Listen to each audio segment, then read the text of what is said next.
Hi everyone, welcome back to the channel. If you are into affordable electric cars, today's topic is super interesting because we are going to talk about the much discussed Tata Nano EV, the 2025 revival of the Nano in an electric avatar. We will cover everything including design, specs, performance, charging, expected price, release date and whether it really has the potential to shake the market. Once known as the people's car, the original Nano became popular for its affordability and compactness. Now in 2025, Tata is expected to bring it back as an electric hatchback mainly for city drivers who want very low running cost, small size and essential features with modern touches. Although the official confirmation is still awaited, the buzz around it is strong. The design is expected to remain very compact for easy parking and city maneuvering. Updates may include LED headlamps, a closed EV-style front fascia, and smooth lines. Inside, the cabin will likely be more upgraded than the old Nano with a touchscreen infotainment unit, digital or semi-digital instrument cluster, steering controls, proper AC and power windows. Materials will stay basic but functional. Speculation suggests battery packs in the range of 15 to 25 kWh depending on variants, offering a real-world range around 170 to 210 km, with claimed figures reaching up to 250 km under test conditions. The motor is expected to produce about 40 kilowatts, roughly 53 horsepower, with torque around 140 Nm. That should be enough for quick city sprints. The top speed may be limited to around 120 km per hour and acceleration from 0 to 60 km per hour should be brisk, though 0 to 100 km per hour times will remain modest. Charging will be possible through regular home sockets taking several hours, and some higher variants may support DC fast charging that can recharge from 10 to 80% in about 45 to 50 minutes. Regenerative braking will likely be included to recover energy in stop-and-go traffic. Battery warranty could follow Tata's other EVs, perhaps 5 to 8 years. Performance in real conditions should be good for city use with instant torque making starts and overtakes smooth. The small size and lightweight build will keep it nimble, though highway drives may not be as comfortable due to limited power and higher battery drain. Suspension will probably be simple and may feel stiff on rough roads, but Tata is expected to improve structural safety and overall build quality compared to the old Nano. Safety equipment may include dual airbags, ABS with EBD, rear parking sensors, and possibly ISOFIX child seat anchors. Higher trims might add stability control and a rear camera. In terms of comfort, you can expect an infotainment system with connectivity options, climate control, and basic convenience features. Price will be the biggest highlight. Most reports suggest the Nano EV could launch in the range of 6 to 9 lakh rupees ex-showroom depending on the variant.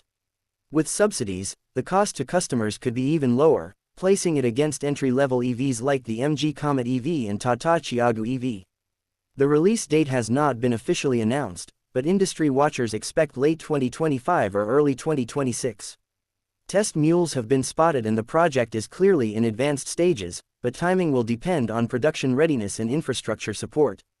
There are still unanswered questions such as confirmed range in real traffic, safety ratings under BAR at NCAP, after-sales service costs, and how the charging infrastructure will support this small EV. These details will become clear closer to the official launch. If Tata manages to deliver close to expectations, the Nano EV could become a true urban game-changer. For people who want affordable city mobility with the benefits of electric driving, this car could be an excellent option. For those who need highway range, premium features, or higher performance, waiting for bigger EVs may make more sense. The Tata Nano EV is not just about affordability, it represents an experiment to make electric mobility accessible for the masses. For years, EVs have been positioned as either premium or mid-range vehicles with a significant price tag, but the Nano EV aims to change that narrative. By offering a small, lightweight electric car at a price similar to conventional hatchbacks, Tata could open up the EV market to first-time buyers, students, families, and city commuters who were previously priced out of the EV segment. This democratization of electric mobility is what makes the Nano EV such a unique and important project in the automotive landscape. Another point worth noting is how the Nano EV could influence infrastructure growth. When a high-volume, affordable EV enters the market, it pushes both private and public stakeholders to expand charging stations in smaller towns and semi-urban areas. The Nano EV could accelerate this transition, making it easier for EV adoption to spread beyond metropolitan cities. In addition, because of its compact design, the car will consume less energy per kilometer compared to larger EVs, which means lower strain on the charging network and better efficiency per unit of electricity consumed. There are also expectations that Tata might introduce different trims or variants of the Nano EV, each catering to slightly different needs. A base variant could focus purely on cost, offering smaller batteries and fewer features to keep the price at its lowest point, while higher trims may include larger batteries, better interiors, and faster charging options. This multi-variant strategy could allow the Nano EV to appeal to a broader range of customers, from budget-conscious families to younger buyers who might want more tech features even in a small car. From a global perspective, the Nano EV could become a talking point in other developing markets outside India. Countries in South Asia, Africa, and parts of Latin America also face challenges of affordable mobility and high fuel costs. If Tata manages to price and market the Nano EV smartly, it could be exported as a low-cost electric mobility solution to these regions, potentially giving the car a life beyond Indian roads. Such a strategy could also strengthen Tata's global EV ambitions and establish it as a leader in compact electric mobility solutions. Lastly, it is important to consider the emotional and cultural side of this launch.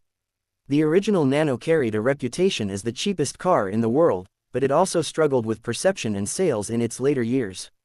The Nano EV has the opportunity to reset that image and reintroduce the nameplate in a positive, future-forward way. If Tata can deliver on safety, reliability, and practical range, the Nano EV could restore confidence in the Nano brand and perhaps even make it iconic again, this time as the people's electric car instead of just the people's car.